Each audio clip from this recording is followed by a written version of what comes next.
Adrianne Moore is director of Shayna Maidel. Am I saying that correctly? Yes. Thank you. A Shayna Maidel, which will be staged at the Apex Theater this weekend in St. Augustine. Welcome. Thank you very much. I'm also joined by Melissa Williams, Holocaust educator for LJD Jewish and Community Services. Hi.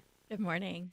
And Morris Bendit, a Holocaust survivor and creator of the Holocaust Memorial on its display in the Frisch Family Holocaust Memorial Gallery on Jacksovnille's Southside. Welcome, Morris. Thank you. Thank you. Thank you for being here. And we welcome your calls and questions. You can call us at 549-2937 or send an email to firstcoastconnect@wjct.org. Mr. Bendit, I want to start with you. You were just 2 years old and living in Ukraine when your father was murdered by Nazis. I was 2 months old, believe it or not. Excuse me. 2 months old when he was drafted by the Russian army at the time when they came in. The Russian army came in 1940 into our province, which was occupied by the Romanians. Before that, they kicked out the Romanians and they drafted my father. While he was on transport, military transport, they were attacked by German bombers, and my father didn't survive. That was when I was 2 months old. I'm sorry, so sorry to hear about that story. It is an important history. Melissa Williams, you work as a Holocaust educator, and Mr. Bendit is part of an increasingly, narrowing living connection to that terrible chapter in history. What does it mean to have someone capable of giving a first-person history, as he is, about that period? It's incredible. We are so lucky to have him and able to speak out in the public still. It makes the stories of the Holocaust very relatable to people. It can seem so long ago that it might seem not relevant to people anymore, which is not true. And so when they hear Morris's story in person, it's like having a piece of living history in front of them.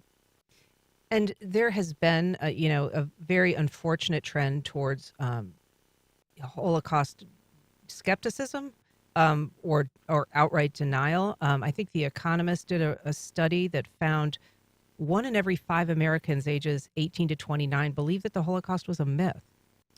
Which is incredible that is something that is going on. But that's why this is the time that education is so important. And that's what we're doing at the LJD Jewish Family and Community Services. We have resources that we offer for the entire community, including our Speakers Bureau, which goes out into the community. It's made up of second generation, meaning that their parents survived the Holocaust, and third generation survivors, meaning that their grandparents survived the Holocaust. They go out, they tell their stories. They've honed their stories to about 20 minutes, and then they open it up to question and answers, where the conversation is just phenomenal every time. And again, it makes it very relatable. And so I guess our goal would be to get to the community before the deniers do, so that they have always in the back of their heads what they've heard from these survivors. Adrianne, as director of this performance, does it harden your resolve to do a play like this? Or does it make you rethink your decision to choose a Holocaust play at this time? What? Yes, I think the anti-Semitism and indeed the sort of general intolerance and bigotry that we see makes it even more important to be doing a play like this, A Shayna Maidel, and also to make sure that as many people as possible get to actually see it. So there are public performances in St. Augustine and then Atlantic Beach, and there's also a school tour too. So that hopefully like a big range of people will actually get to see this play, which deals with second generation survivors. It actually is the story of 2 sisters, one who has come to New York before the war and the other who has been in a camp and then comes to New York, and their ability to reconnect as sisters with extraordinarily different pasts. So I'm hopeful that a lot of people get the opportunity to actually see it. It's also been a really profound experience for the young people, some of them high school students, some of them professional actors who've been involved in this production. And this story of 2 sisters, one who has survived the camps, the other who has not been exposed to that, and then trying to reforge a relationship there. Right, trying to reforge a relationship. And for the woman who has lived in New York all along, the young woman, finding a way to reconnect with her family, but also to connect with the people who are no longer with her, but for whom she feels very connected. So it's not just a story about living relatives. It's about how you honor and respect and come to know about your relatives and your people who have been murdered, but also go forward with your own life.